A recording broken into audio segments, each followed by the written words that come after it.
असणाऱ्या वस्तूंची परिमिती वेगवेगळी असते हे विद्यार्थ्यांना समजून घ्यायचं आहे। आणि यामध्ये स्तर आहे तो 3री ते 5वी या गटाचा आहे।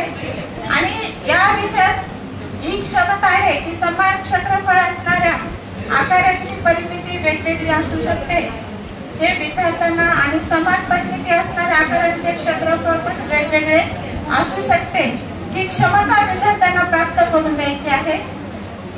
यामधून आपल्याला अध्ययन निष्पत्ती अशी आहे की परिसरातील आयताकृती वस्तूंची परिमिती व क्षेत्रफळ काढतात। विद्यार्थी काय करतात, वेगवेगळ्या आयताकृती वस्तूंची परिमिती वेगवेगळी क्षेत्रफळ पण काढतात। याच्यामध्ये आपल्याला खेळातून अध्यापन करत असताना अध्यापन पद्धतीचा वापर कसा करायचा, तर त्यामध्ये आपण परिमिती व क्षेत्रफळ काढण्यासाठी परिसरातील विविध आयताकृती वस्तू जमा करून विद्यार्थ्यांना दाखवणे। त्याच्यामध्ये उदाहरणार्थ आपल्या क्लासमध्ये ज्या अवेलेबल असतात त्या वस्तूंचा आपण वापर करू शकतो। पण त्या आयताकृती जसं की वही, कंपास, मोबाईल, टेबल इत्यादी, तर कोणते अनुभव द्यायचे आहेत विद्यार्थ्यांना, तर विद्यार्थ्यांना परिमिती व क्षेत्रफळ यांची संकल्पना स्पष्ट करून देणे। यामध्ये काय करावं लागणार, वस्तूंचे निरीक्षण करावं लागणार, विद्यार्थ्यांसमोर वस्तू हाताळायला द्यावे लागणार, त्यानंतर मोजपट्टीच्या सहाय्याने त्यांची लांबी रुंदी मोजायला सांगणे। यावरून त्यांना परिमितीमध्ये कोणते सेमी घेऊन आणि त्यांची कशी क्षेत्रफळ काढायची, परिमिती काढायची हे समजले।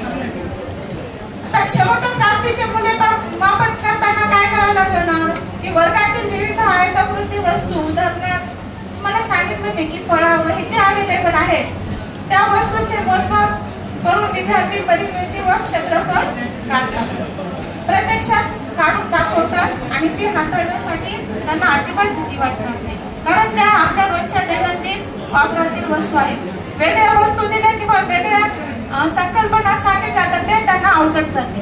आता अनुधावन करायचं तर ते कसं करायचं, तर त्यांना सांगायचं आपण की तुमच्या घरातील व परिसरातील विविध वस्तू शोधा, ज्या आयताकृती आहेत त्यांचे लांबी रुंदी मोजा आणि त्यानुसार त्यांची परिमिती काढा, असं आपण त्यांना सांगू शकतो।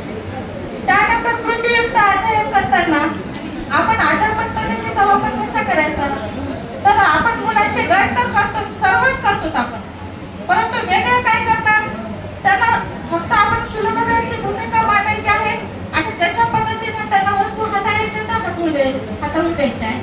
फक्त त्यांना आपण सांगायचं आहे की त्यांची लांबी रुंदी मोजून त्याचं परिमिती आणि क्षेत्रफळ कसं काढायचं, मग हे काढत असताना प्रत्येक वस्तूची वेगळी परिमिती कशी येते हे त्यांना समजलं पाहिजे।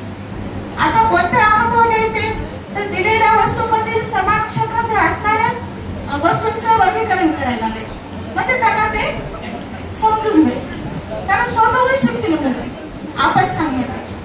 त्यानंतर क्षमता प्राप्तीचे मूल्यमापन कसं करायचं, तर समान क्षेत्रफळ असणाऱ्या वस्तूंच्या जोड्या वेगवेगळ्या करून दाखवतात हे आपल्या लक्षात येईल।